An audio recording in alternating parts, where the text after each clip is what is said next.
ہماری اللہ تعالیٰ سے دعا ہے کہ جلدی سے جلدی ختم ہو. اور پھر اس کے بعد دیکھیں مہنگائی بھی ہوگی، کیونکہ وہ تو ہونی ہے. اتنا جو لاس ہو رہا ہے حکومت کو وہ تو پورا تو کرنا ہے انہوں نے.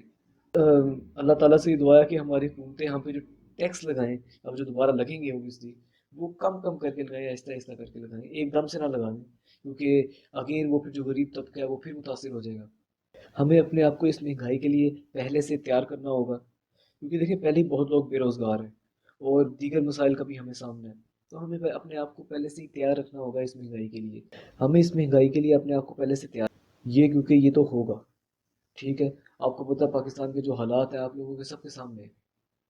تو اس چیز کے لیے ہمیں پہلے سے اپنے آپ کو تیار رکھنا ہوگا اور مل کر اس کا سامنا کرنا ہوگا. حکومت سے ہماری یہی گزارش ہے، اور حکومت سے ہم یہ ایکسپیکٹ کر سکتے ہیں کہ بس وہ آہستہ آہستہ کر کے یہ جو ٹیکس ہے ہم پہ امپلیمنٹ کریں، ایک دم سے نہ لگا دیں. پھر اگین وہی جو غریب طبقہ ہے وہ متاثر ہو جائے گا، جو مڈل کلاس لوگ ہیں وہ اگین بہت زیادہ متاثر ہو جائیں گے اس سے. اب بیسیکلی پاکستان کو، اگر میں پاکستان کی بات کروں تو پاکستان میں کرونا کے ساتھ ساتھ آپ کو پتہ ہے کہ غریبی بھی بہت زیادہ ہے. اب یہ ایسے اتنے لوگ کرونا کی وجہ سے متاثر نہیں ہو رہے جتنے غریبی کی وجہ سے، غربت کی وجہ سے متاثر ہو رہے ہیں. آپ کو میں ایک چھوٹی سی اگزامپل دیتا ہوں.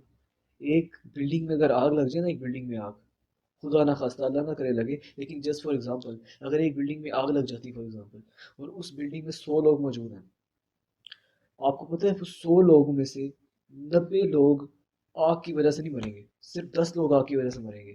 90 لوگ الیکٹرک شوک کی وجہ سے مر جائیں گے، کیونکہ دیکھیے آگ لگی ہوئی ہے، آگ لگتے لگتے اس مین سرکٹ تک پہنچ جائے گی، اور جب آگ وہاں پہ لگ گئی تو وہ جتنی بھی جو الیکٹریسٹی ہے وہ اس ایریا میں آ جائے گی، کیونکہ آگ کی وجہ سے ایئر جو ہوتی ہے وہ آئونائز ہو جاتی ہے، اور آئونائز ایئر الیکٹریسٹی کو کنڈکٹ کرتی ہے. تو 90% 90% لوگ آگ کی وجہ سے نہیں بلکہ الیکٹرک شوک کی وجہ سے مر جاتے ہیں. پھر بعد میں ان کی باڈی وغیرہ جلتی ہے تو ہمیں لگتا ہے کہ شاید وہ آگ کی وجہ سے مرے. آگ کی وجہ سے نہیں مرتے، وہ مرتے ہیں الیکٹرک شوک کی وجہ سے.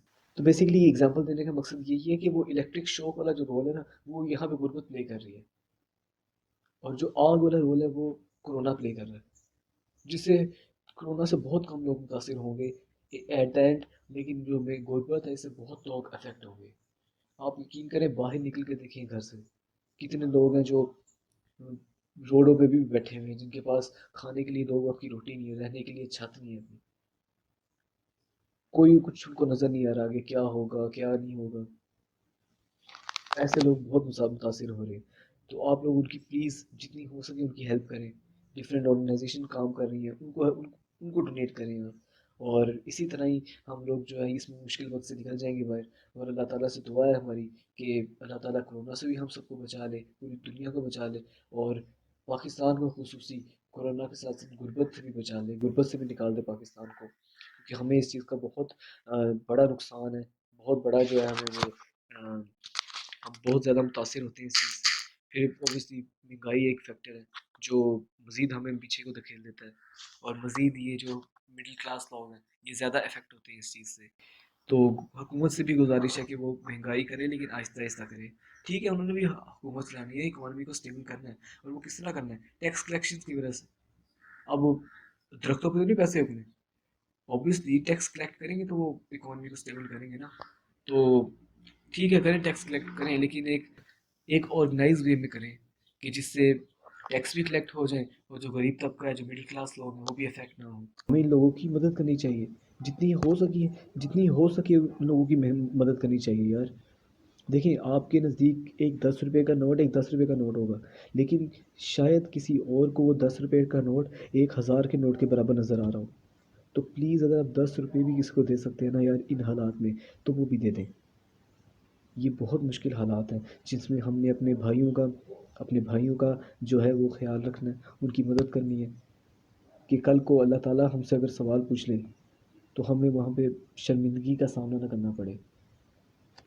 ٹھیک ہے، کیونکہ اس پہ سوال تو ہوں گے، ہر ایک سے ہوں گے، کیونکہ جن کو اللہ تعالیٰ نے دیا ہے اب ان کا ان حالات میں فرض بنتا ہے کہ ان کی مدد کریں جو لوگ افیکٹ ہو رہے ہیں اس کرونا کی وجہ سے بھی اور غربت کی وجہ سے بھی.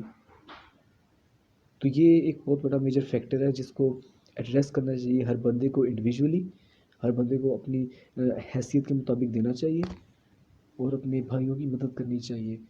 کیونکہ بھی یہ کرونا کے بعد بھی یہ سلسلہ چلنا ہے غربت کا، تو یہ تو ہمیں اپنے جو بھائی ہیں ان کو پوری طرح سے مدد کرنی چاہیے ہمیں، کیونکہ یہ جو کرونا کا سلسلہ ہے یہ تو ابھی چلنا ہے. یہ کرونا ختم بھی ہو گیا تو کرونا کے بعد یہ جو کرونا کے افیکٹ ہیں یہ کرونا کا رول پلے کر دیں گے. جیسے غربت میں نے بھی آپ کو ایک بتا دیا، بے روزگاری بتا دیا آپ کو میں نے، ٹھیک ہے، اسٹوڈنٹس کی لائف افیکٹ ہو رہی ہے، ریلیجس لائف افیکٹ ہو رہی ہے. تو یہ ساری چیزیں ہیں جو کرونا کی وجہ سے افیکٹ ہو رہی ہیں. تو یہ ہم سب کو مل کر کام کرنا ہوگا، خاص طور پہ غربت کے اگینسٹ. اگر ہم اپنے آپ پہ رہے کہ ہماری فیملی افیکٹ نہ ہو بس باقی جائیں بھاڑ میں، تو اس طرح تو کام نہیں چلے گا نا. کل کو کل کو قیامت کے روز ہمیں اللہ تعالیٰ کو جواب دے تو ہونا ہے وہاں پہ. پھر جس طرح کا حساب ہونا ہے وہاں لگ پتے جانے، وہاں تو بھائی انصاف ہونا ہے. صرف آج ہم اگر کسی کی مدد کرتے ہیں تو وہاں پہ ہمیں اس کا ریوارڈ ملے گا. آج اللہ تعالیٰ نے ہمیں دیا ہوا اور ہم کسی کی مدد نہیں کرتے اور وہ بندہ لیٹ سے وہ بندہ بہت بری طرح متاثر ہو جاتا ہے اور اس کی لیٹ سے ڈیتھ ہو جاتی ہے، تو کل کو ہمیں اللہ تعالیٰ کو اس کا جواب دہ ہونا ہے کہ ہمارے پاس وسعت تھی، طاقت تھی، ہمارے پاس مالی طاقت تھی، ہم اس کی مدد کر سکتے تھے لیکن ہم نے نہیں کی، تو ہمیں تو اس کی سزا ملے گی اس کی.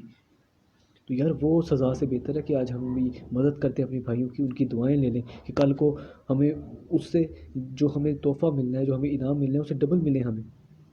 تو یہ بہت ایک گولڈن وقت ہے جس میں ہم اپنی آخرت بھی سنوار سکتے ہیں. کسی کی دنیا سنوار کے ہم اپنی آخرت سنوار سکتے ہیں.